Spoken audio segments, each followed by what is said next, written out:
Seigneur, nos cœurs est enseignant, nous venons t'écouter, Jésus. Laisse que tu puisses nous parler au nom de Jésus. Au nom de Jésus. Au nom de Jésus. Je vais laisser la parole à pasteur, il va prier pour ce moment, il va nous présenter l'homme de Dieu.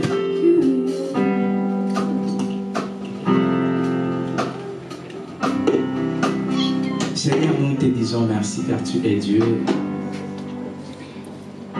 Seigneur, nous sommes dans le dernier de ces temps. Et nous allons clôturer, Seigneur, ces programmes aujourd'hui. Parlons de Jésus. Père, j'ai prié que tu auras que ta volonté soit faite d'enseigner comme au ciel.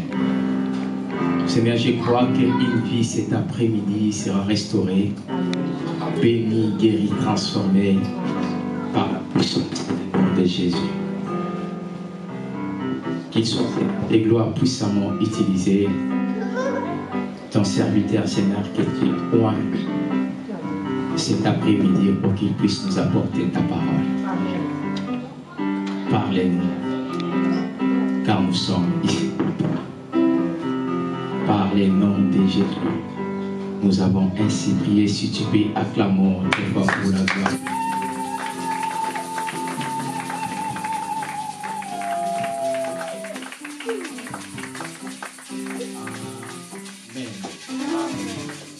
Alléluia. Est-ce que tu peux tenir debout 2 minutes? Nous allons accueillir l'homme de Dieu. Je n'ai pas beaucoup de choses à parler sur lui, mais je dirais que c'est une opportunité qu'on puisse l'avoir parmi nous. Moi, je l'ai écouté. Une fois, il donnait l'enseignement sur les dons spirituels. Et ça fait presque 20 ans. Ça fait presque 20 ans. Une fois, je me souviens, j'avais aussi un entretien avec lui, chez lui à la maison, à ma porte. Mais lui, c'est pas. Amen. Amen. Et je pense que par la grâce de Dieu, Dieu va nous bénir au travers de lui. Il s'appelle apôtre Nani Pembele. Quand il passe, nous acclamons Dieu.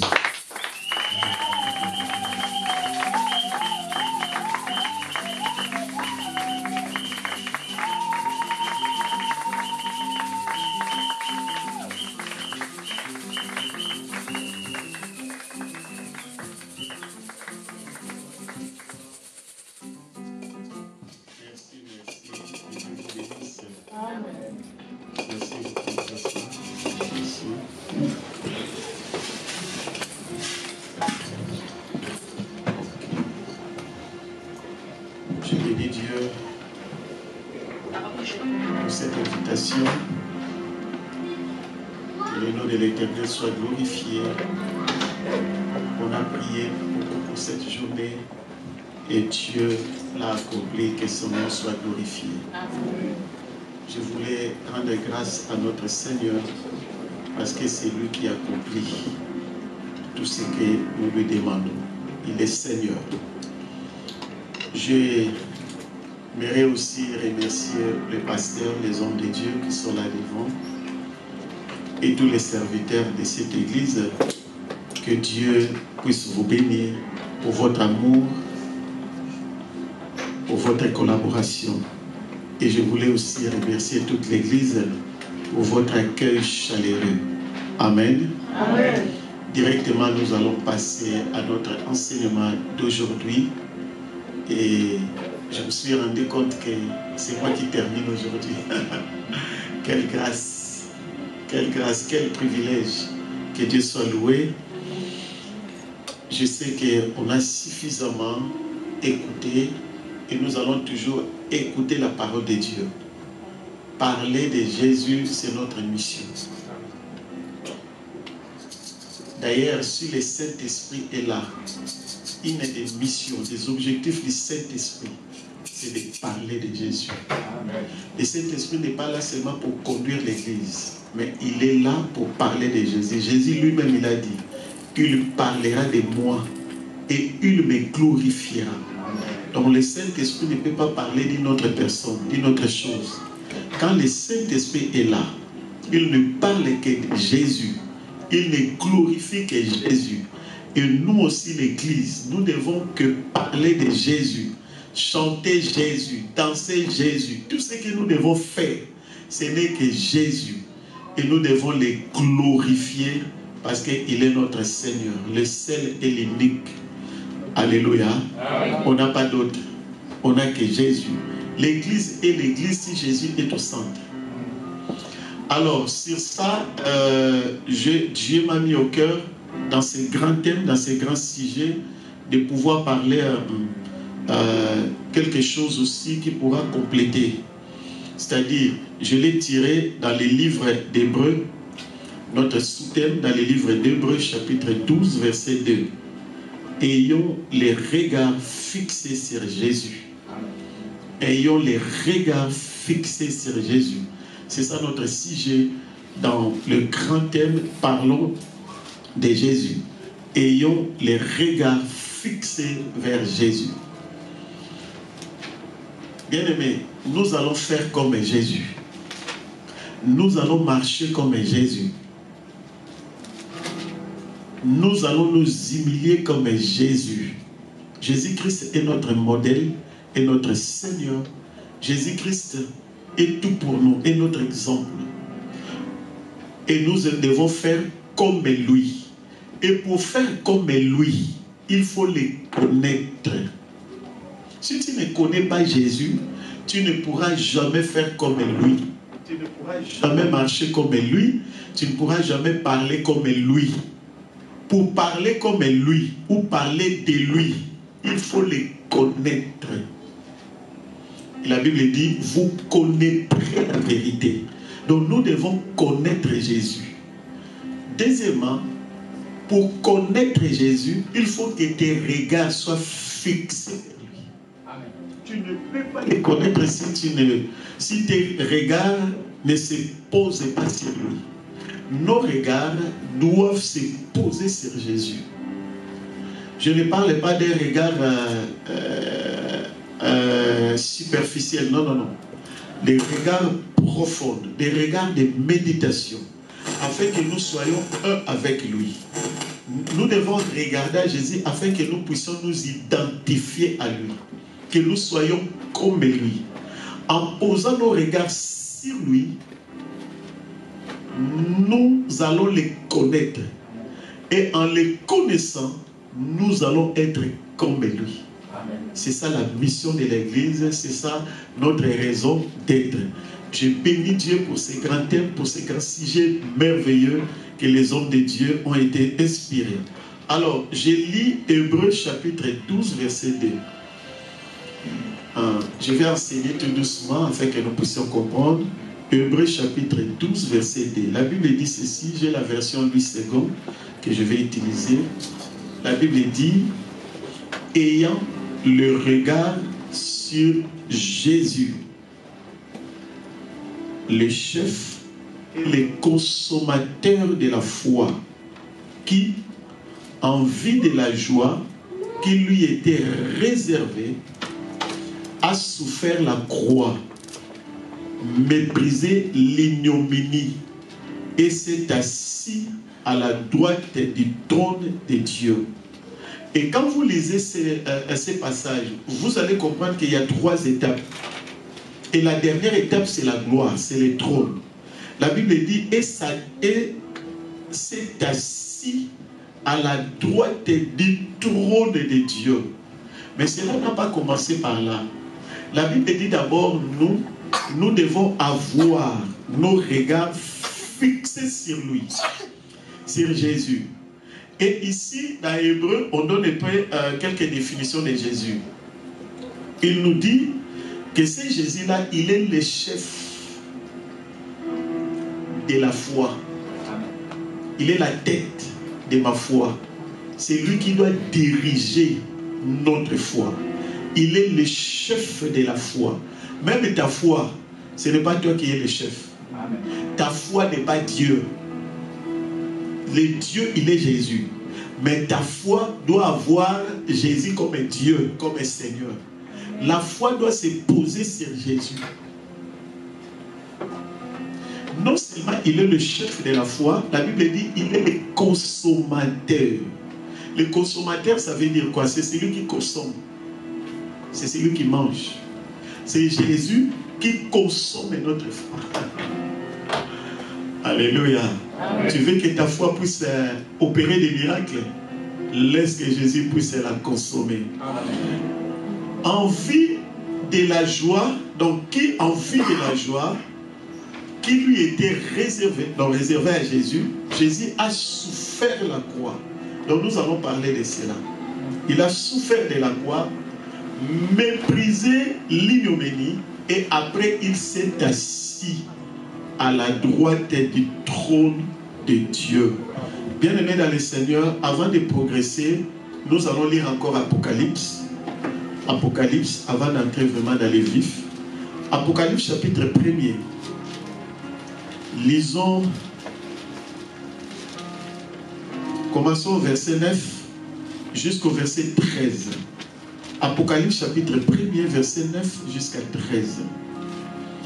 Là, Jean qui était à l'île de Patmos, il est en train d'écrire. Il dit ceci: moi Jean, votre frère, et qui est part avec vous à la tribulation et au royaume et à la persévérance en Jésus. J'étais dans l'île appelée Patmos à cause de la parole de Dieu et du témoignage de Jésus. Voilà. Verset 10. Je fus ravi en esprit au jour du Seigneur et j'entendis derrière moi, pas à côté, pas devant, mais derrière moi. C'est Jean qui parle dans sa vision. J'ai entendu derrière moi une voix forte, comme le son d'une trompette, qui disait: ce que tu vois, écris-le dans un livre et envoie-le aux 7 églises, à Éphèse, à Smyrne, à Pergame, à Thyatire, à Sardes, à Philadelphie et à Laodicée. Là maintenant je vais arriver dans notre passage qui nous concerne pour le message d'aujourd'hui, c'est le verset 12 et 13. La Bible dit, Jean dit, je me retournais pour connaître quelle était la voix qui me parlait. Et après m'être retourné, j'ai vu 7 chandeliers d'or. Et au milieu de 7 chandeliers d'or, quelqu'un qui ressemblait à un fils d'homme. Waouh! Vêtu d'une longue robe et ayant une ceinture d'or sur la poitrine. Bon, après, là c'est un autre sujet. Mais Jean dit, je me retournais pour connaître la voix. La voix qu'il a entendue, c'était derrière. J'entendis derrière moi une voix forte, comme le son d'une soleil, d'une trompette, et qui disait, papa, verset 12 directement, il dit, je me retournais pour connaître. Et je me retournais pour connaître. Il a entendu, mais maintenant il devait connaître. Il y a des gens dans l'église qui entendent, mais ils ne cherchent pas à connaître. Amen. Il y a des gens qui voient, mais ne cherchent pas à connaître. Mais Jean a dit, je me retournais pour connaître quelle était la voix. La voix, c'est une personne. Amen. Et un jour, la voix a dit, je suis. Un jour, on a posé la question à Jean-Baptiste, qui es-tu? Il a dit, je suis la voix. Amen. La voix, c'est une personne. Je suis la voix qui crie dans le désert. Et là, Jean a cherché à connaître quelle était la voix qui lui parlait. Amen. Amen. Bien-aimé dans le Seigneur, Jean, dans l'île de Patmos, L'auteur de ce livre d'Apocalypse s'appelle l'apôtre Jean, notre frère Jean. Il était le disciple le plus aimé, que Jésus aimait plus. Le disciple que Jésus a confié sa mère, Marie, il a confié à Jean-Baptiste. Jésus voyait, la Bible dit, Jésus voyait sa mère et auprès d'elle les disciples qu'il aimait. Dit à sa mère, femme, voilà ton fils.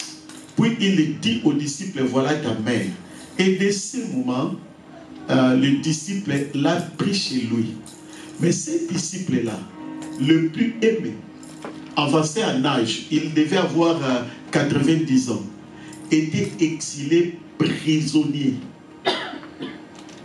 dans l'île de Patmos. Il était enfermé, incarcéré à l'âge de 90 ans à cause de l'évangile et à cause du témoignage de Jésus. Amen. Parce qu'il parlait de Jésus. Amen. Et cela lui a coûté la prison à l'âge de 90 ans dans l'île de Patmos à cause du témoignage qu'il rendait à Jésus-Christ. Bien aimé, les gens pensent que quand nous parlons de Jésus, nous aurons des immeubles. Yaya, tu te détrompes. Nous devons faire comme Jésus a fait. Lui-même, il a parlé de son Père, mais ça lui a coûté. Mais à la fin, la Bible dit, il a été glorifié. Hein? La Bible dit, Jean, qui était l'ami de Jésus, le disciple plus aimé de Jésus, mais il a eu des problèmes.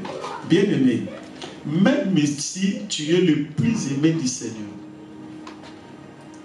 même si tu es innocent, même si tu n'es pas,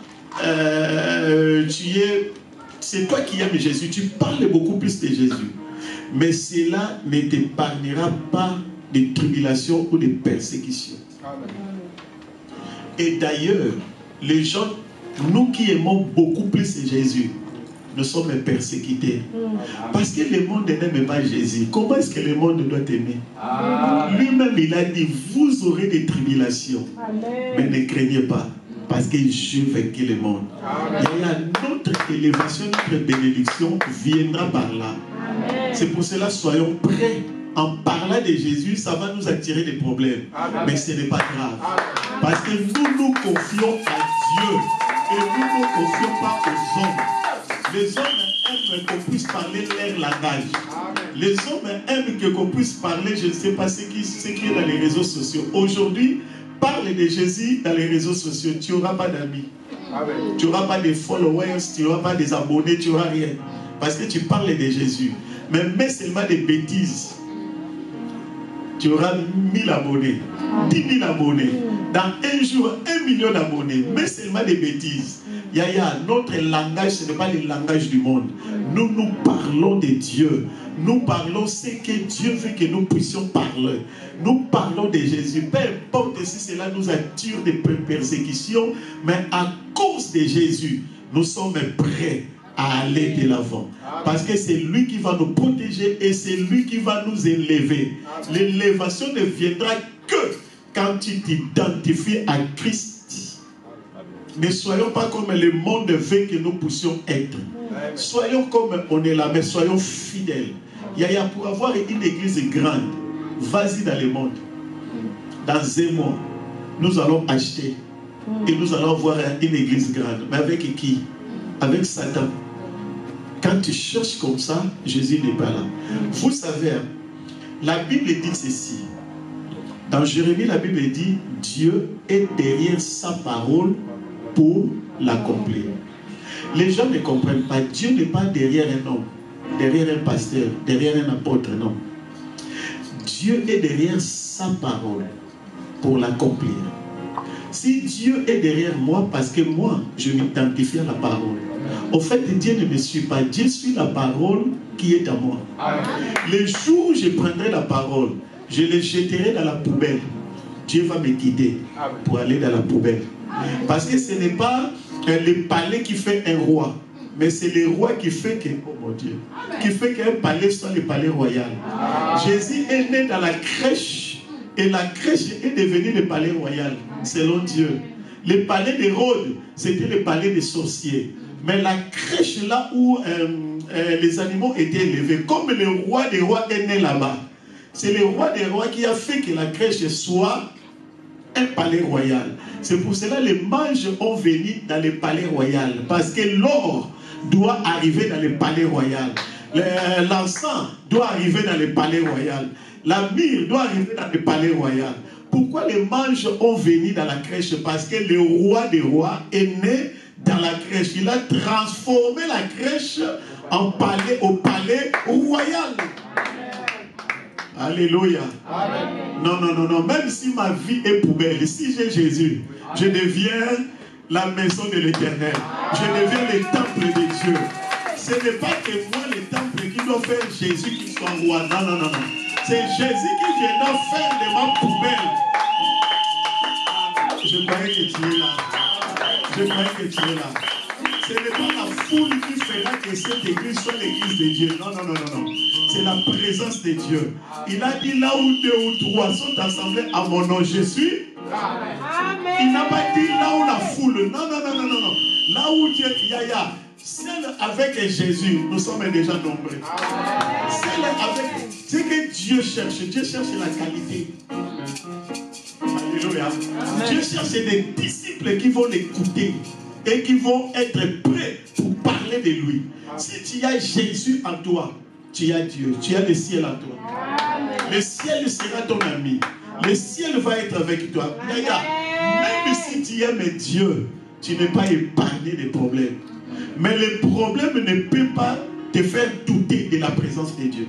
D'ailleurs, quand tu as des problèmes à cause de Jésus, cela prouve que tu as Dieu.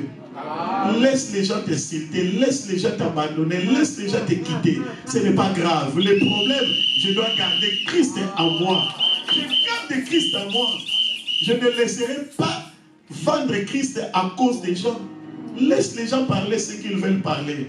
Le problème, c'est qu'est-ce que le ciel a dit? Qu'est-ce que Jésus a dit de toi? Si tu es avec Christ, Yaya, vas-y. Même seul, vas-y. Avec Christ, même si on te prend, on te jette dans le désert, là-bas, l'eau sortira. Parce que tu as Christ. Et tu vas émerger. Tu vas aller loin. Si tu peux te retrouver détenu dans l'huile de Patmos et tu ne vois pas la sortie parce qu'il y a des eaux partout qui empêchent que tu puisses sortir, que tu puisses fuir. Mais peu importe. J'ai été épuisé par l'âge, épuisé par les persécutions, épuisé par les échecs, par la maladie, épuisé par les déceptions. Mais sa confiance était dans le Seigneur. Était dans le Seigneur. Il savait qu'avec Dieu, je n'échouerai jamais. Aujourd'hui, ça peut paraître comme je suis dans l'échec. Mais au final, je serai toujours vainqueur. J'ai dit avec Jésus, nous sommes de plus que vainqueurs. C'est pour cela que nos regards soient fixés vers Jésus, que nos regards soient fixés vers lui. Amen. La Bible dit, Jean a dit, je me retournais et je vis. Quand tu retournes, tu fixes tes regards vers Jésus. C'est à ce moment-là que tu vas voir. C'est à ce moment-là que tu vas connaître. Jean se retourna pour voir parce qu'il regardait dans la mauvaise direction. Beaucoup de gens regardent dans les mauvaises directions. Ils regardent ce que le monde présente. Ils regardent les Jeux olympiques. Ça, c'est une mauvaise direction. Il faut regarder dans la bonne direction. Il y a une voix qui t'appelle. J'aime une prophétie. Jésus a dit, l'heure vient et elle est déjà venue. Où les morts entendront la voix. Amen. Qui est mort? C'est un païen.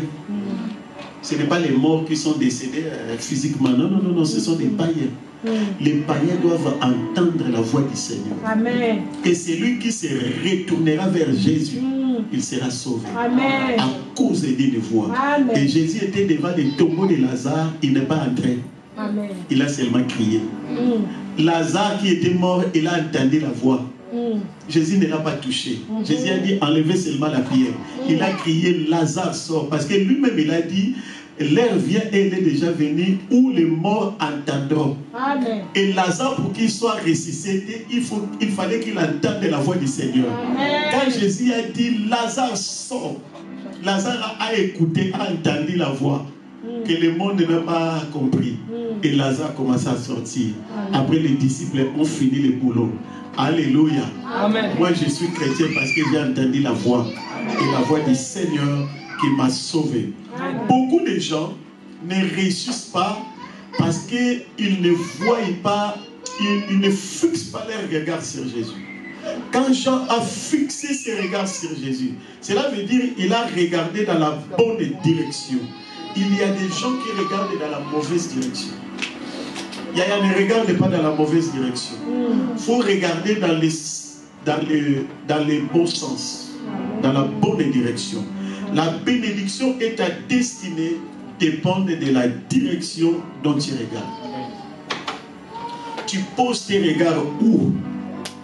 Dans les souffrances, dans la maladie, ça c'est la mauvaise direction. Je peux être malade, mais mes regards, je fixerai cela sur Jésus. Pas sur ma maladie, pas sur mes problèmes, pas sur les gens qui me rejettent, pas sur mes ennemis. Je n'ai pas le temps de fixer mes regards sur mes ennemis. C'est la distraction. Je vais fixer mes regards sur Jésus. D'où me viendra le secours. C'est sur Jésus que nous devons, oh mon Dieu. Amen. David a dit, je lève mes yeux vers les montagnes. Et il se pose la question parce qu'il a été déçu. D'où me viendra le secours? Parce que j'ai regardé sur les montagnes. Zéro. D'où me viendra le secours? Après il a dit, le secours me viendra de l'Éternel et non pas des montagnes. Où fixes-tu tes regards? Chez l'oncle? Chez tes connexions? Chez qui tu fixes tes regards? Fixons les regards dans la bonne direction. Et la bonne direction, c'est Jésus. Amen. Faisons attention aux influences des gens tout autour de nous, dans notre entourage. Ce sont des bonnes personnes. Mais il y a mes regards, dans les difficultés comme dans les bons moments, seront fixés sur Jésus. C'est quoi la direction? La direction, c'est le côté vers lequel une personne va. Amen. Jésus est là, je vais comme ça. Je vais fixer mes regards devant, là où se trouve Jésus. Amen. Peu importe. Vous savez, quand tu cours, dans les Jeux olympiques, comme Paul nous dit, quand tu cours vers ton but, les yeux doivent être fixés vers le but, vers l'objectif, vers la cible. Et nous les chrétiens, nous l'église, notre cible c'est Jésus. Amen. Notre objectif c'est Jésus. Amen. Notre but c'est Jésus. Amen. Nous devons courir vers Jésus, vers le ciel. Parce que Jésus qui va nous ouvrir la porte vers le ciel. Donc nous allons courir vers lui. Quand tu cours, ne regarde pas tes pieds. Ne regarde pas à gauche. À gauche, ce sont les gens qui te critiquent. Ne regarde pas à droite. Ce sont les gens qui t'aiment, qui disent qu'ils t'aiment, ils t'applaudissent. Non, non, le vrai amour, c'est le Seigneur Jésus. Regarde seulement Jésus. Si tu regardes à droite, c'est la distraction. Tu regardes à gauche, tu seras découragé. Tu vas lâcher prise. Tu regardes en bas, tu vas tomber. Il faut regarder en haut. Vas-y vers Jésus et tu arriveras dans ta destinée. La Bible dit ce qu'il a connu d'avance. Il les a aussi prédestinés. Et ce qu'il a prédestinés, il les a aussi appelés. Et ce qu'il a appelés, il les a aussi justifiés. Et ce qu'il a justifiés, il les a aussi glorifiés. Je regarderai ce qui va me glorifier. Il y a des gens dans la vie, quoi que tu fasses, ils ne t'accepteront jamais.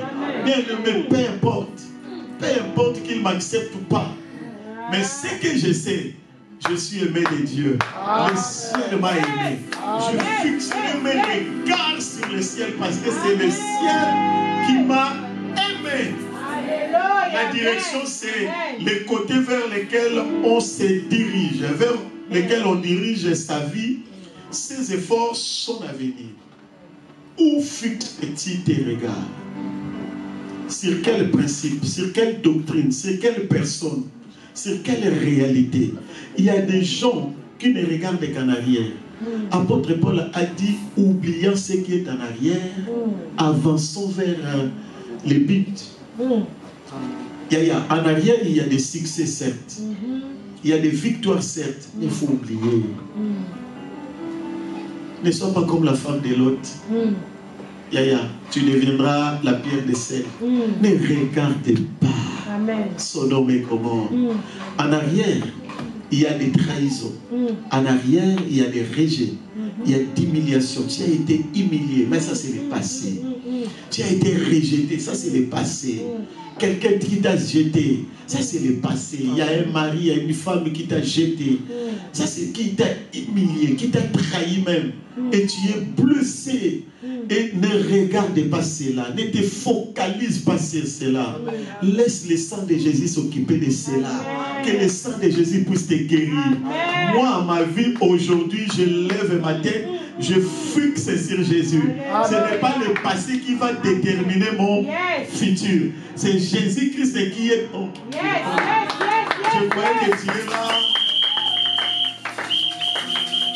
La direction, c'est ta destinée. La direction, c'est l'orientation de ta vie. Or, ta destinée, c'est Christ. L'orientation de ta vie, c'est Christ. Vous savez, dans la conduite, quand on a fait la conduite, pour passer les examens, des fois les moniteurs ou les instructeurs nous disaient ceci. Quand tu es jeune conducteur, je parle bien des jeunes conducteurs, il faut tenir bien les deux mains, le volant. Quand tu tiens comme ça, comme nous déjà les anciens, là tu ne passes pas. Et quand tu tiens bien le volant, il faut être droit. Et il faut que tes yeux soient devant. Parce que si tu regardes à gauche seulement, sans le savoir inconsciemment, le volant aussi, parce que le volant suit la direction des yeux. Il faut fixer devant. Ne regarde même pas en bas, ne regarde pas à gauche ni à droite. Il faut fixer là-bas. Dès qu'il y a une distraction, tu tournes comme ça, boum, tu changes la direction. Avec Christ, c'est pareil. Quand tu es dans la vie chrétienne, nous parlons de Jésus. Fixons Jésus. Faisons comme Jésus. Marchons comme Jésus. Dans les moments difficiles de la vie, focalisons-nous sur Jésus. Des fois, nous nous décourageons. On est fatigué, on échoue. On est trompé parce que tout cela dépend de la direction de notre regard. Tu regardes où? Tu regardes qui? Tu regardes les amis? Il y a des fois, quand tu regardes les réseaux sociaux, tu penses que toi, tu es derrière tout le monde. Non. Ce n'est pas les réseaux. Ce que tu vois dans les réseaux sociaux, là, des fois, ce n'est pas la réalité. Tu vois un monsieur, tu vois une dame plein de make-up, plein de cheveux tout empruntés, tout. Tu regardes, moi, je... Non, c'est pas vrai. C'est pas vrai. C'est pas vrai. Regarde en haut. Amen. Ta valeur est déterminée quand tu regardes en haut. Amen. Tu as de la valeur parce que tu portes à toi Christ. Amen. Christ qui est ton trésor. Amen. Plus que tout. C'est Christ. Regardons toujours à Christ et nous serons bénis. Bien-aimés dans le Seigneur, il y en a des gens qui regardent dans leurs dons au lieu de regarder les donateurs qui est Christ. Il y en a des gens qui regardent les hommes au lieu de regarder celui qui ressemble au Fils de l'homme. Il y en a des gens qui regardent les difficultés, les persécutions, les échecs au lieu de regarder celui qui peut les délivrer dans des moments difficiles. Ne regardons même pas au succès, mais regardons au ciel. Parce que la Bible dit toute grâce est excellente et tout don parfait ne viennent pas de la terre, mais descendent de haut. Ici, dans la terre, il n'y a pas de grâce excellente. Il n'y a pas de don parfait. Tout cela descend du Père. Oh mon Dieu. C'est pour cela, élevons nos yeux. Parce que Jésus, il est là à la droite du Père. Il est là-bas. Regardons là-bas, tout descend, la grâce excellente et les dons parfaits. C'est là descend d'en haut. Tu regardes où, bien-aimé dans le Seigneur? Tu regardes où? Maintenant, nous allons faire comme Jésus. Quand tu regardes Jésus, ce que Jean nous dit ici, quand il s'est retournant pour voir, il n'a pas vu directement le Fils de l'homme. Non. Il a vu les 7 chandeliers. Et au milieu de 7 chandeliers, il y avait quelqu'un qui ressemblait au Fils de l'homme. Voilà. Il y avait quelqu'un qui ressemblait au Fils de l'homme. Mais il était au milieu de 7 chandeliers. Les 7 chandeliers, comme la Bible nous dit, ce sont les 7 églises locales de l'Asie mineure.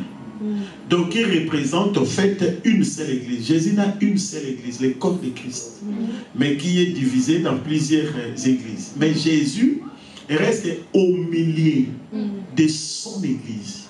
Il est l'homme 10 milliers. Pour voir Jésus, il faut regarder dans la direction de ton église. Il faut que dans ton église, que Jésus puisse rester au milieu. L'homme du milieu. Il a toujours été l'homme du milieu. Faisons tout. J'aime, pasteur, que Dieu vous bénisse. Amen. Pour ce thème-là.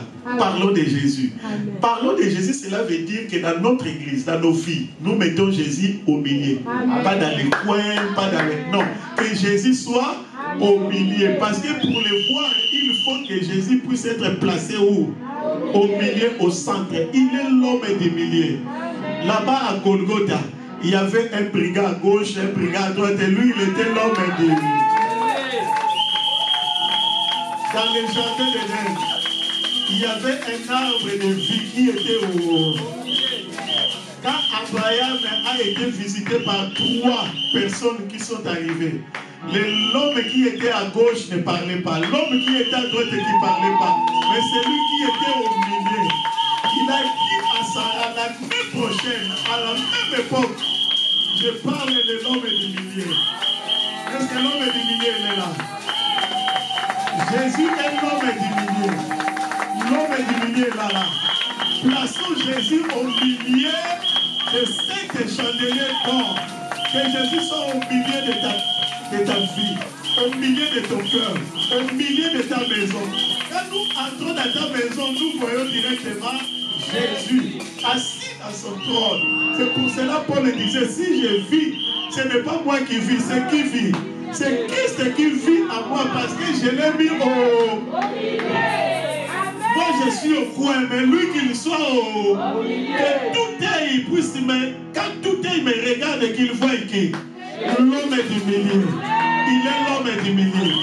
Dans l'Apocalypse, Jean nous dit ceci. Dieu le Père, il est ici. À sa droite, c'est Jésus. Parce que Jésus a reçu la mission du Père. Donc celui qui reçoit la mission, il est toujours à droite. Jésus qui est ici, le Père il est là. Jésus est ici, à la droite du Père.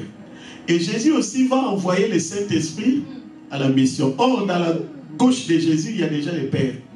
La place qui est vide, c'est où? C'est sa droite. Donc le Père il est là, le Saint-Esprit est là, Jésus il est l'homme du milieu. L'homme du milieu. Ce n'est pas même le Père, ce n'est pas même le Saint-Esprit. C'est pour cela qu'il a dit au Saint-Esprit, tu ne parleras que de moi. Et le Père, en envoyant Jésus, il a dit que tu ne parleras que de moi.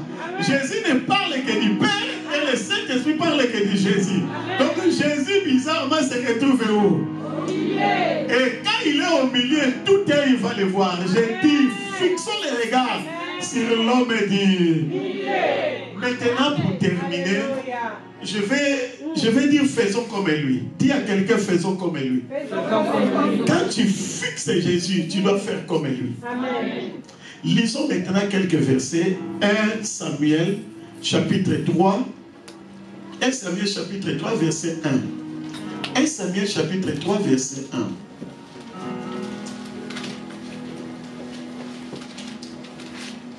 Là, j'aimerais que tu me suives bien pour pouvoir comprendre. 1 Samuel chapitre 3 verset 1. Vous y êtes, hein? Ok. La Bible dit les jeunes Samuel. Dites avec moi les jeunes Samuel.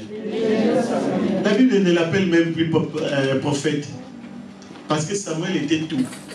Il était prophète, il était voyant, il était sacrificateur, il était beaucoup de choses. Il était juge, il était. Mais là, au début de son ministère, quand sa maman le déposa dans les temples, la Bible dit que les jeunes Samuel étaient au service. Et au service de qui? Suivez-moi bien. Les jeunes Samuel étaient au service de qui? Il était encore jeune, trop jeune. Mais il était déjà au service de qui? D'Élie. D'un homme, hein? Non. Mais au service de qui? De l'Éternel. Devant qui?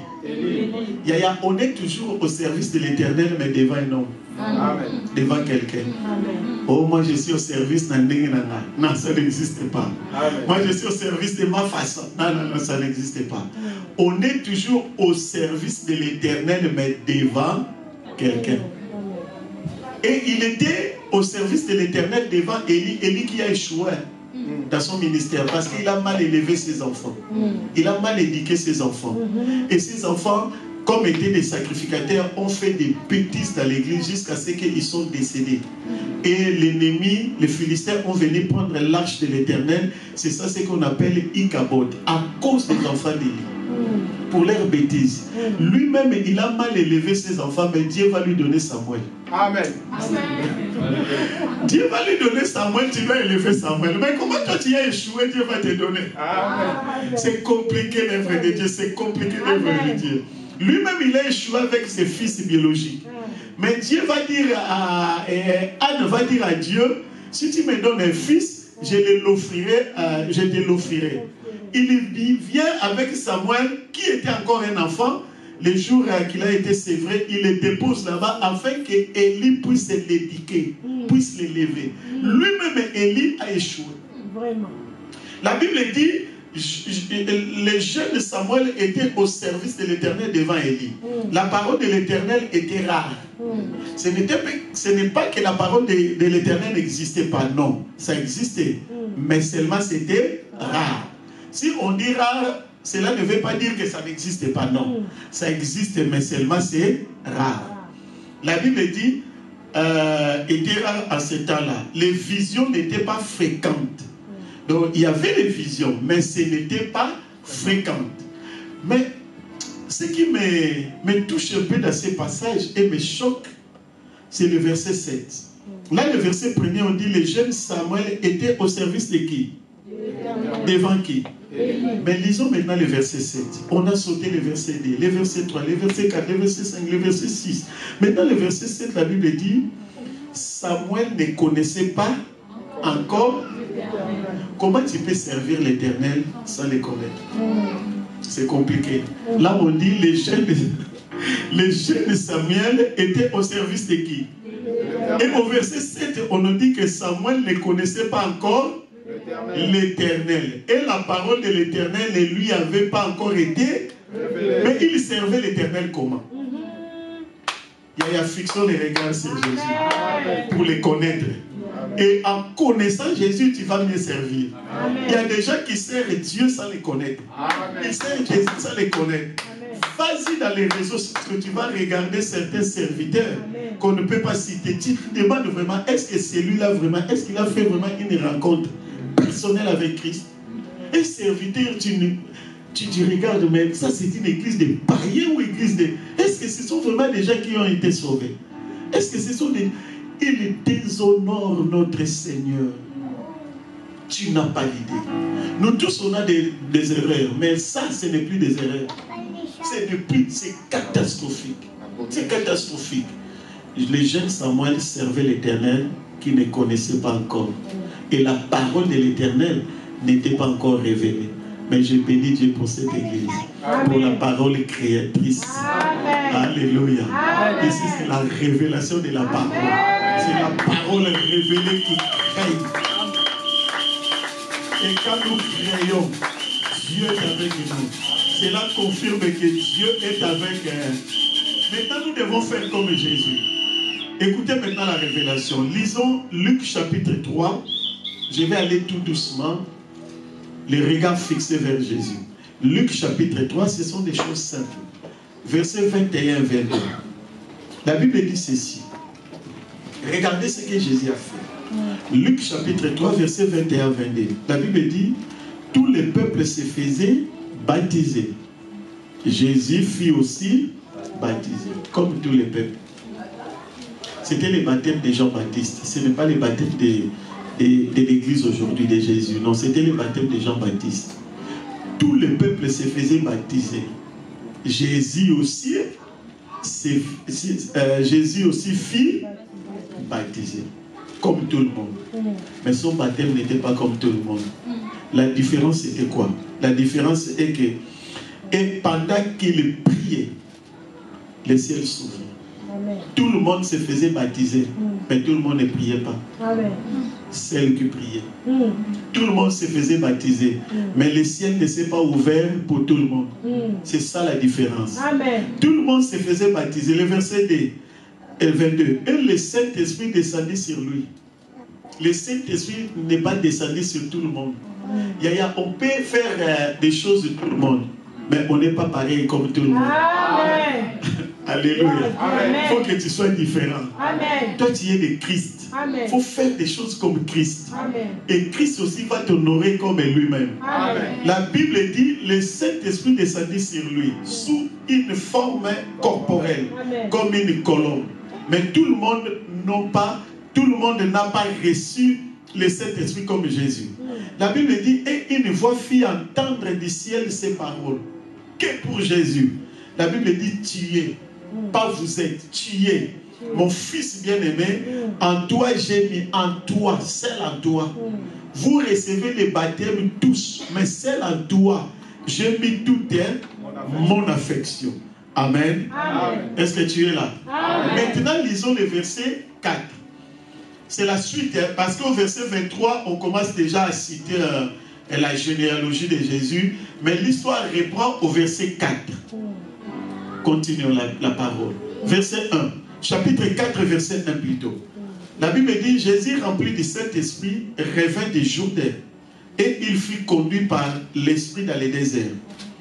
Jésus, quand l'Esprit est descendu sous la forme d'une colombe, c'était la vie remplie du Saint-Esprit. C'est ça ce que la Bible dit.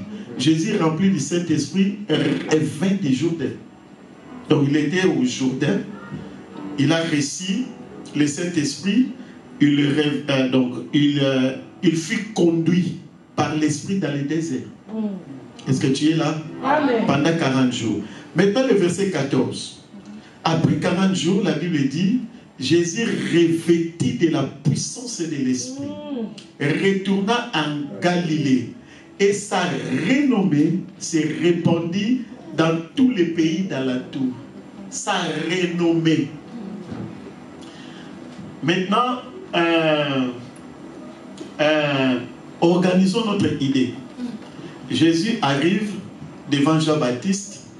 On va terminer par là. Jésus vient devant Jean-Baptiste comme tout le monde. Il reçoit les baptêmes pas comme tout le monde. Quand il a reçu les baptêmes, Jésus pria. Le ciel s'ouvrit. Le Saint-Esprit descendit sur lui. Et tout le monde était témoin. Il voyait. Et une voix fit entendre que celui-ci est mon fils bien-aimé en qui j'ai mis toute mon affection. Et Jésus rempli du Saint-Esprit, le Saint-Esprit l'amena au désert. Là, il a combattu, il a vaincu Satan. Il a combattu avec des animaux sauvages, comme la Bible dit. Il a combattu, il a vaincu Satan. Et les anges sont venus lui servir. Et la Bible dit, en sortant de sa retraite spirituelle de 40 jours et 40 nuits, il fut revêtu maintenant. D'abord, il était rempli. Maintenant, il fut revêtu. Et la Bible dit, sa renommée était comment? La Bible dit, et sa renommée s'est répandue dans tous les pays d'alentour. Sa renommée. Il n'a pas encore fait des miracles. Mais sa renommée, est-ce que tu es là? Amen. Maintenant, lisons le verset 16. La Bible dit, il s'est rendu à Nazareth où il avait été élevé et selon sa coutume, il entra où? Dans la synagogue. Hein? Le jour du sabbat. Il se leva pour faire la lecture. Il y a ce qui me choque dans ces passages. C'est l'attitude de Jésus. Amen. La Bible dit, je répète, la Bible dit, il s'est rendu à Nazareth. Après tout ça, après les baptêmes qui étaient extraordinaires, après la victoire, après les renommées, la Bible va nous dire qu'il s'est rendu à Nazareth où il avait été élevé. Et selon sa coutume, il entra dans la synagogue. La synagogue, c'était des petites églises des Juifs. Ce n'est même pas les temples. Les temples, c'était à Jérusalem. Et dans chaque province, il y avait des petits centres comme ça, juste pour ne pas venir tout le temps à la capitale.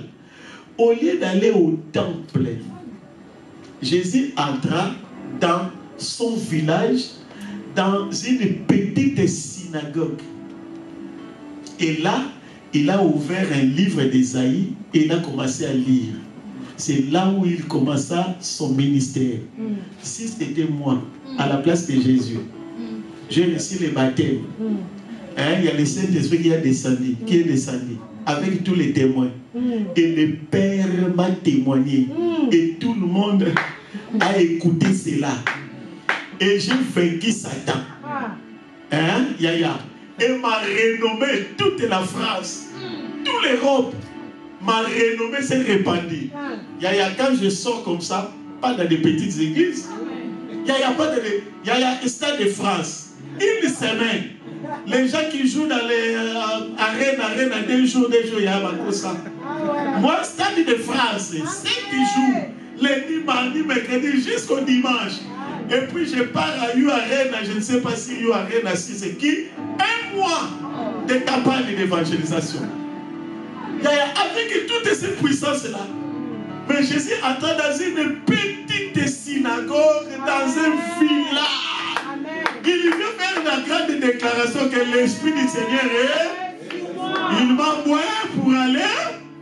J'ai dit, mais quel gaspillage! Ce n'est pas gaspillage. Jésus, il est notre Dieu, il est Seigneur. Il savait ce qu'il faisait. Jésus n'était pas pressé comme nous. Nous, tu connais que tes versets aujourd'hui, je commence l'église. Yaya, tu commences mal.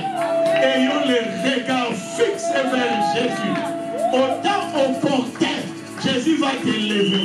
Yaya, allons tout doucement. Faisons comme Jésus-Christ a fait. Alléluia. Ne fais pas comme moi. Faisons comme Jésus. Voici que j'ai dit que j'allais faire. Ça c'est charnel. Jésus ne fait pas comme ça. La Bible dit, lui qui était Dieu, qui a vécu comme Dieu, il n'a pas pris cela comme une proie à arracher d'être égal avec Dieu. Il s'est humilié. Oh, tu es là. Il s'est dépouillé. Il a pris la forme d'un homme jusqu'à accepter la mort à la croix. Et la Bible dit, c'est pourquoi ton Dieu l'a souverainement élevé et lui a donné le nom qui est au-dessus de tout. Faisons comme Jésus. Commençons tout bas. Laissons le Seigneur nous élever. Alléluia. Le dernier verset que j'avais préparé, papa, si tu me permets 3 minutes seulement, le dernier verset que j'avais préparé, Josué, c'est pour faire comme Jésus. Hein. Je vais parler du baptême de Jésus. Voilà, Josué. Mais voyons cela dans l'Ancien Testament. Josué. Il y a le baptême de Jésus qui est là. Josué chapitre 4. On va terminer par là. Josué chapitre 4, nous allons lire que 2 versets. Versets 8 et 9. Suivez-moi très bien et je vais vous poser des questions. Je vais terminer par là. La Bible dit, les enfants d'Israël firent ce que Josué leur avait ordonné. Ils enlevèrent 12 pierres du milieu du Jourdain. Ils enlevèrent combien de pierres? 12 pierres du milieu du Jourdain. Comme l'Éternel l'avait dit à Josué, selon le nombre selon le nombre des tribus des enfants d'Israël, ils les emportèrent avec eux. et les déposèrent dans les lieux où ils devaient passer la nuit. Verset 9 maintenant. Josué dressa. J'aime ces verbes-là. Josué dressa aussi 12 pierres au milieu du Jourdain. D'abord, on a dit Josué enleva 12 pierres du milieu du Jourdain. Et maintenant, il dressa encore 12 pierres du milieu du Jourdain. La Bible dit à la place au milieu, à la place où s'étaient arrêtés les pieds des sacrificateurs qui portaient l'arche de l'alliance. Et elles y sont restées jusqu'à ces jours. Je vais t'expliquer bien. Le fleuve Jourdain veut dire quoi? Le mot Jourdain veut dire la mort. Le fleuve de la mort. C'est pour cela que Jean-Baptiste est baptisé au Jourdain. Parce que si tu rentres dans l'eau, cela veut dire que tu meurs avec. Tu es enseveli avec Christ. Quand tu sors, tu es ressuscité. C'est ça ce qui veut dire le mot Jourdain.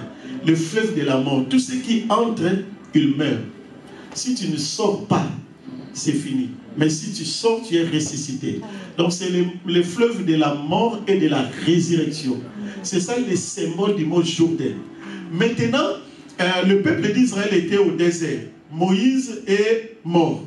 C'est Josué qui prend la relève. Josué doit faire passer le peuple, le fleuve Jourdain. Josué arriva là, Dieu lui dit que le sacrificateur qui porte l'arche de l'alliance puisse se passer devant. Quand les pieds des sacrificateurs étaient mouillés par l'eau, le fleuve se sépara. Et le sacrificateur arriva au milieu du Jourdain. Là, vraiment dans l'enfer. Hein? Là où il y a vraiment la mort, au milieu du Jourdain. Oh, tu es là. Hein? Il arriva au milieu du Jourdain, le sacrificateur s'arrêtait. Et Josué a pris 12 pierres qui étaient au milieu du Jourdain. Est-ce que tu es là? Il a pris 12 pierres. 12 pierres là, quand ils vont rentrer dans la terre promise, ils vont bâtir l'autel où ils ont commencé à adorer Dieu avec les 12 pierres du Jourdain. Mais avant de sortir, quand le peuple passa, Josué a dit aux sacrificateurs, ne sortez pas. Il a envoyé d'autres personnes aller dans le désert, à chercher encore 12 autres pierres. Il a remplacé. Et la Bible dit, il dressa. Il n'a pas jeté ça comme ça, non, il dressa. Cela veut dire quoi? Les 12 pierres que Josué a enlevées, c'était pour servir à bâtir, à dresser un autel là-bas dans la terre promise. Mais là, il y a eu un vide. Josué a pris encore 12 pierres du désert, il a dressé un autel.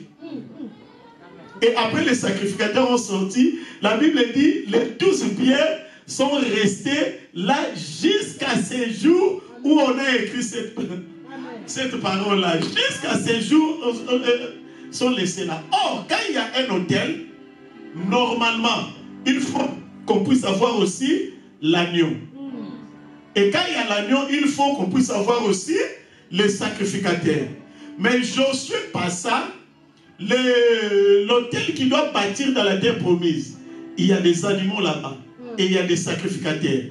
Mais l'autel qu'il a laissé dans le Jourdain, il n'y a que l'autel. Il n'y a pas l'agneau et il n'y a pas les sacrificateurs. Donc, l'autel est resté là-bas jusqu'à ce jour. Parce qu'il n'y a pas un animal. Parce que si un animal rentre là-bas, il doit mourir.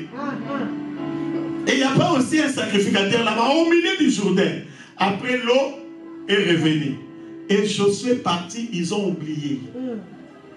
Mais un jour, Dieu appela Jean-Baptiste. Or, Jean-Baptiste et son père s'appelait Zacharie. Or, Zacharie était le souverain sacrificateur. Donc, le fils du sacrificateur est... Alléluia! Le fils du sacrificateur est... Donc, Jean-Baptiste était aussi... Parce que son père était souverain sacrificateur. Jean-Baptiste aussi était sacrificateur. Un jour, Jean-Baptiste est entré dans le Jourdain, là où Josué avait laissé quoi? Un autel de 12 pierres. Donc, on a déjà deux éléments. On a l'autel et on a le sacrificateur. Il manque qui? Il manque l'agneau.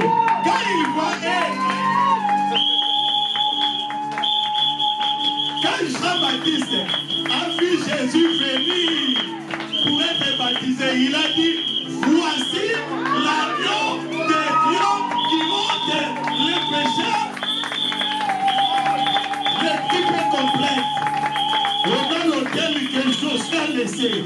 On a moi Jean-Baptiste qui suis le sacrificateur. Et on a Jésus qui est l'agneau. C'est pour cela que le baptême de Jésus était différent de tout.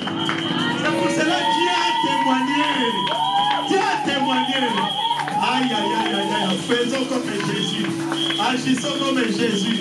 Ayons les regards fixés vers et Jean-Baptiste l'a plongé. Cela veut dire Jean-Baptiste l'a typé. Il prophétisait déjà ce qui doit se passer à la croix de Golgotha. Voici l'agneau de Dieu. En Israël, quand on appelle quelqu'un l'agneau de Dieu, tout Israël sait que c'est un sacrifice. Parce qu'un agneau, sa vie terminait toujours sur l'autel. Quand Jean-Baptiste a prophétisé, il a dit voici l'agneau de Dieu. Il a voulu dire à Israël, le sacrifice de la croix, c'est cette personne, Jésus-Christ. C'est lui qui sera sacrifié pour ôter les péchés, pour vaincre les péchés et écraser la tête de Satan. C'est lui Jésus. Quand il a pris, il est rentré. Et là, Jésus a vaincu la mort, parce que c'était le fleuve de la mort. En son temps, Jésus est ressuscité. Il a dit, ce que vous avez vu là, je vais aller le faire à la croix de Golgotha. C'est pour cela, peuple de Dieu, nous sommes dans les bons. Nous sommes dans un bon endroit. Et nous sommes vers le bon. Jésus est le meilleur. Jésus est le champion. Jésus est le Seigneur. Jésus est notre Dieu. Jésus est notre salut. Avec le sang de Jésus, nous sommes purifiés. Avec le sang de Jésus, nous sommes sanctifiés. Nous enterrons au ciel à cause de Jésus. Que le nom de Jésus puisse te localiser. Que le nom de Jésus puisse te qualifier. Que le nom de Jésus puisse... Aïe, aïe, aïe, aïe, j'aime Jésus. Je mourrai pour Jésus. Je suivrai Jésus. Malgré les difficultés, malgré les problèmes, j'aime Jésus. Jésus est échoué de là. Jésus m'a... Parlons de Jésus. Parce que c'est vrai. Parce que c'est la vérité. Jésus n'est pas une réalité, mais Jésus est la vérité. Jésus est la vérité. Mettons-nous debout. Nous allons adorer ce nom-là merveilleux qu'on appelle Jésus-Christ de Nazareth. Les deux mains levées. Commence à adorer Jésus. Il y a dit ce que tu as à dire. Parle seulement de Jésus. Adore Jésus. Dans tes prières, parlons de Jésus. Dans nos prières, parlons de Jésus. Dans nos cantiques, parlons de Jésus. À la maison, parlons de Jésus. Dans les tramways, parlons de Jésus. Dans l'évangélisation, parlons de Jésus. Au boulot, parlons de Jésus. À l'église, parlons de Jésus. Sur Internet, parlons de Jésus. Sur les réseaux sociaux, parlons de Jésus. Dans nos foyers, parlons de Jésus. Partout où nous serons, parlons de Jésus. Est-ce qu'il y a quelqu'un qui adore? Est-ce qu'il y a quelqu'un qui élève Jésus? Parlons de Jésus. Au-dessus de tout nom, chantons Jésus. Si tu veux adorer Dieu, Tu es élevé. Oh, au-dessus de tout nom. Oh, Emmanuel, Jésus, Rapha, tu es élevé.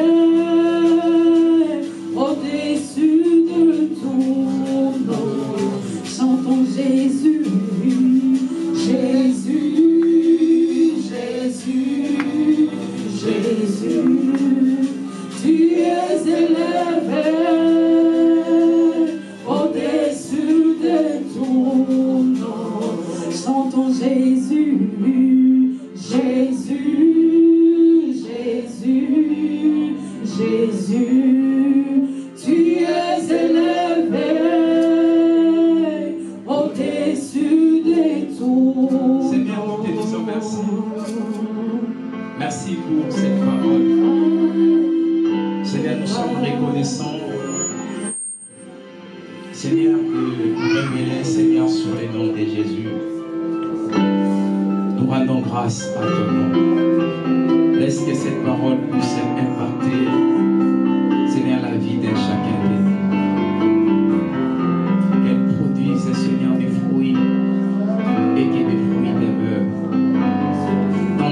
Père, je bénis ton serviteur qui t'a utilisé, Seigneur des gloires, cet après-midi. Bénis son ministère, bénis, Seigneur des gloires, sa famille, et bénis, Seigneur, les temps qu'il est faire pour toi. Par les noms puissants de Jésus, nous avons ainsi prié par la foi. Si tu veux acclamer tout ton nom.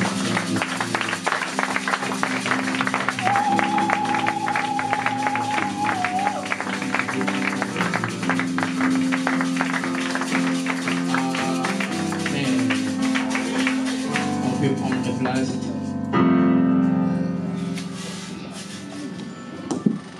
Est-ce que tu es béni? Wow, frère, sœur, ayons l'habitude de lire la Bible.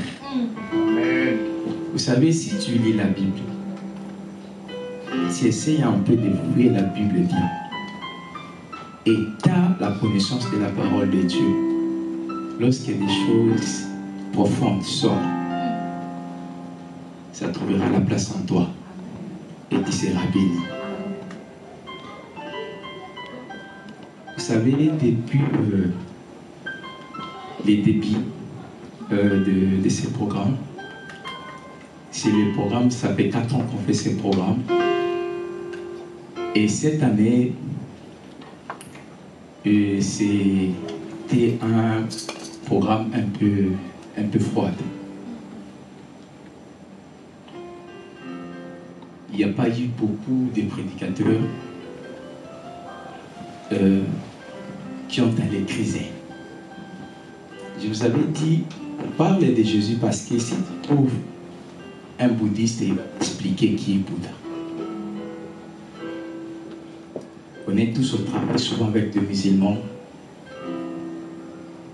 Si tu lui demandes, Mahomet, il va t'expliquer. Il est taxi, il avait combien de femmes, il était où, il avait grandi où. Mais les chrétiens ne connaissent pas Jésus. Des choses qui est triste. Voilà pourquoi vous verrez les problèmes, les malades, beaucoup de choses demeurent dans nos vies. Non parce que nous venons à l'église, parce que ce ne sont pas les hommes de Dieu, je ne sais pas qui donne la guérison ou des choses que nous cherchons.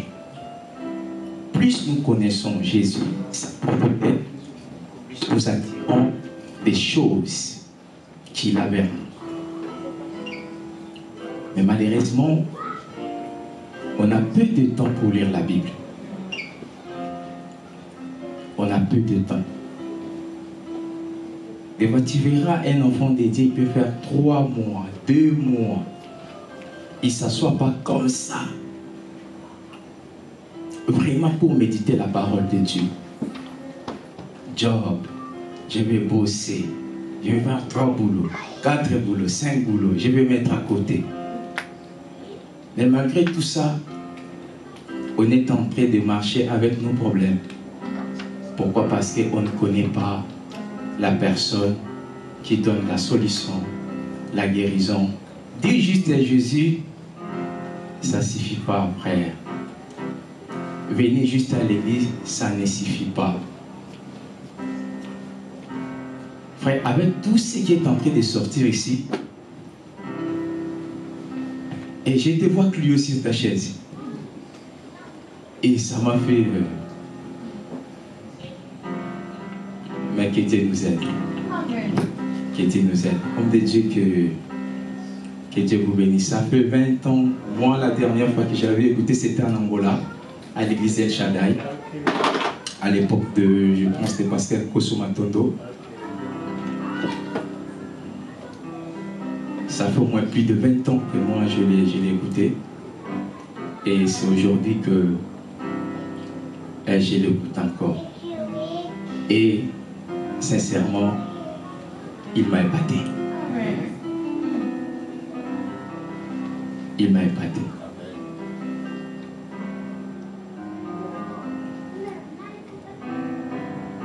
Ah. Nous voulons passer à autre chose. Prenons nos offrandes avant qu'on puisse passer à la table du Seigneur. Aujourd'hui, nous allons clôturer ces programmes. Il y a ceux qui sont partis en vacances, il y a ceux qui vont partir encore. Mais du moins, nous qui sommes restés, on a quand même bénéficié de ces programmes. Prends ton offrande. Et si tu as une offrande spéciale aussi pour célébrer cette journée, surtout toi qui étais là tout le temps, prie pour ça, tu ramèneras devant et tu mets dans le panier. Tu as dit ton action de grâce, si on peut se tenir debout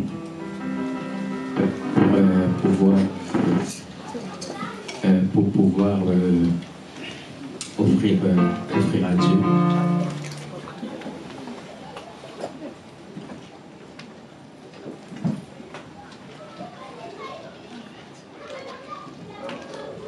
Est-ce qu'on peut prier? Seigneur, nous te disons merci. Merci pour ces offrandes, les actions de grâce, les dîmes. Seigneur,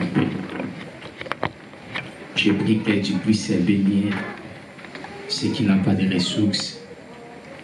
Ouvre, Seigneur, des portes. Donne, Seigneur, des gloires, des ressources. Et lorsque tu béniras, Père Saint, ton enfant ne manquera pas à te donner. Par le nom puissant de notre Seigneur Jésus-Christ de Nazareth, nous avons ainsi prié par la foi. Amen. Amen. Merci, Papa.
Yes, I know what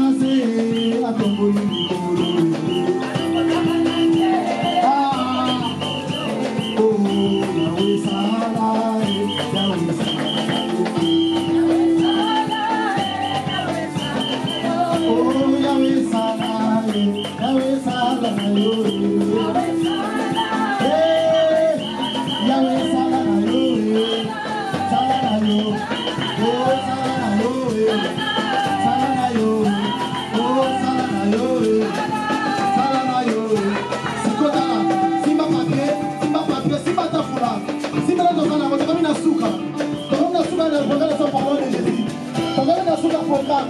Si pas de ton mal,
Si tu peux prendre ta place, avant qu'on puisse passer à la Sainte Seine, soyons patients. Donc nous allons peut-être prendre 10 à 15 minutes pour finir. Je vais rapidement appeler sa fille. Elle a quelque chose à témoigner, Dieu. Amen. Est-ce que tu peux acclamer pour la gloire?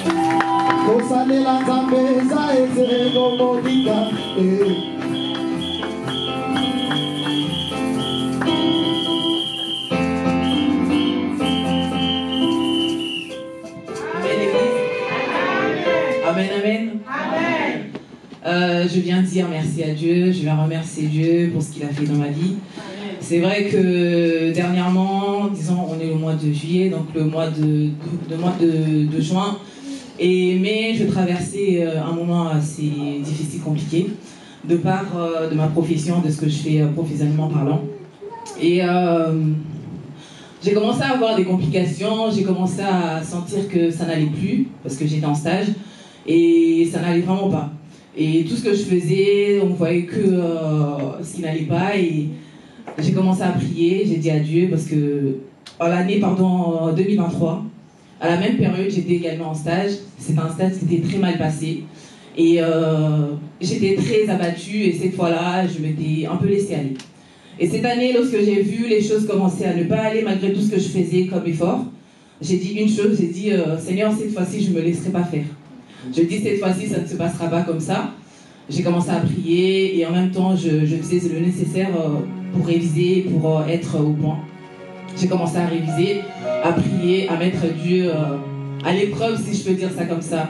Et je me rappelle, tous les soirs, je me mettais à genoux, j'étais même allongée par terre avec ma feuille de stage. Il fallait qu'il remplisse pour que le stage soit validé. Et je disais, Seigneur, je te présente cette feuille. Là, je ne vois pas encore l'amélioration. Je ne vois pas encore les choses s'améliorer, aller bien, mais je te fais confiance. J'ai commencé à prier, encore à prier. Et je voyais qu'il y avait quand même des améliorations, même si ça n'allait toujours pas un petit peu. Parce qu'on me reprochait quelque chose qui n'était pas très... je ne mettais pas les patients en danger ou quoi que ce soit. C'était vraiment assez futile, si je peux dire ça comme ça. Ils étaient vraiment bloqués sur ça. Et j'ai commencé à prier. Et à la fin, le jour où il fallait qu'ils fassent mon bilan final, et ces personnes, ils ont commencé à me demander, mais t'es sûr, tu veux qu'on te note comment? Est-ce que ça te va? Est-ce que ça va? Est-ce que tu veux qu'on fasse de cette manière? Et à la fin du compte, j'ai un stage qui a été validé, je remercie le Seigneur. Et tout va bien, que Dieu soit loué.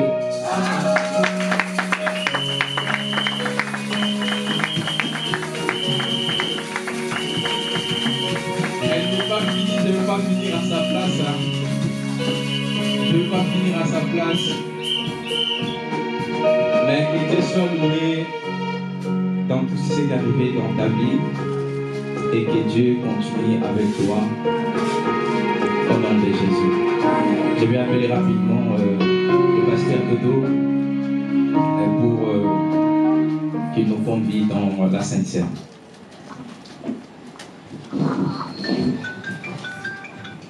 Alléluia. Bien que le nom de notre Seigneur Jésus-Christ soit élevé,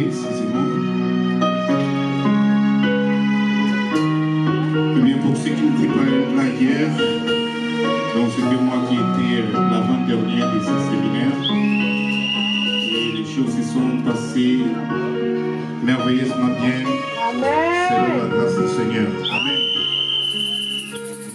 Aussi le Seigneur pour l'homme que Dieu a utilisé aujourd'hui, comme le pasteur vient de dire. On est tous épatés pour entendre ces révélations qui nous a émerveillement touchés. C'est pourquoi nous devons toujours méditer la parole de Dieu. C'est très très important. Vous savez, la Bible dit, s'il n'y a pas de révélation, le peuple est sans frein. Quand on entend ou on écoute des révélations comme ça, on sait quoi faire. Alléluia. Donc voilà, nous devons toujours fixer nos regards vers le Seigneur. Alors je suis là juste pour nous amener, nous faire entrer dans ces sacrements. C'est l'une des recommandations que le Seigneur nous a laissé de faire. Passer à la table du Seigneur. Je vais d'abord prier. Seigneur, merci pour ta bonté, pour ta grâce et pour ce moment si merveilleux que tu nous as accordé de pouvoir passer à ta table, partager ces morceaux de pain qui représentent ton corps et ces coupes, Seigneur Dieu de gloire, remplis de vin qui représentent ton sang qui a été versé pour nous. Je me rends seulement entre tes mains et je remets ces 6 moments entre tes mains. Je voudrais seulement, Seigneur, être orienté, conduit, afin que ce peuple puisse être béni, afin que ce peuple puisse recevoir la vie. Je le demande au nom de Jésus-Christ, qui est notre Seigneur et Sauveur. Amen. Je vais d'abord lire un petit verset. Je ne vais pas prendre trop de temps. Vous savez, quand on était enfant, nous qui sommes grandis dans des églises traditionnelles, les jours du Sainte-Seine, moi quand j'étais enfant, je le voyais un dimanche long. Disons un dimanche long. Donc quand on était enfant, les jours de Sainte-Seine, si tu arrives à l'église et que tu trouves la table qui était là, enfant, j'étais déjà démotivé de dire, aujourd'hui mes parents, ils vont passer beaucoup de temps ici. Et moi j'étais là dehors, j'ai joué. Mais en grandissant, j'ai compris pourquoi on les faisait. Amen. Alléluia. Amen. Et celui qui n'est pas si mature spirituellement, ces moments pour lui ça ne lui dit absolument rien. Mais j'aimerais vous dire, c'est très important de passer à la Sainte-Seine. Parce que c'est l'une des sacrements que le Seigneur nous a laissés. Amen. Vous savez, la Sainte-Seine nous aide à demeurer dans la crainte de Dieu. Amen. Alléluia. Amen. J'ai suivi dernièrement le pasteur Marcelo qui disait, il donnait quelques instructions, disons, il donnait quelques principes que que les chrétiens devraient faire, c'est de faire la Sainte Seine tous les jours. Parce que cela va t'aider à avoir la crainte de Dieu. Parce que c'est lui qui ne marche pas bien avec Dieu, la Bible lui dit qu'il risque, parce qu'il court un risque s'il participe à la Sainte Seine.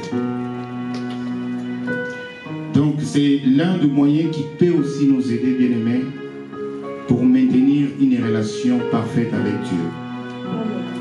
Donc voilà pourquoi nous voulons les faire. J'ai un verset que je vais lire et après nous allons passer vite à ces cérémonies. La Bible dit: mais attachez-vous à l'Éternel. Donc ça se trouve dans le livre de Josué chapitre 23. Josué 23 au verset 8. C'est Josué qui s'adressait au chef d'Israël, le chef d'équipe, les responsables qui étaient là, qui conduisaient les peuples. Alors là, il leur dit: mais attachez-vous à l'Éternel, votre Dieu, comme vous l'avez fait jusqu'à ces jours. Alléluia. Attachez-vous à l'Éternel, votre Dieu, comme vous l'avez fait jusqu'à ces jours. Donc là, Josué, il reconnaît que le dirigeant ou alors les chefs d'équipe d'Israël, ils avaient la crainte de Dieu. Et moi, je les reconnais aussi, étant l'homme de Dieu, je reconnais que nous avons aussi la crainte de Dieu. Alléluia. Amen. L'Église a aussi la crainte de Dieu. Et j'aimerais dire ensemble avec Josué en disant: attachez-vous. Demeurez dans cette attitude. Attachez-vous à l'Éternel comme vous l'avez toujours fait. Amen. Alléluia. Amen.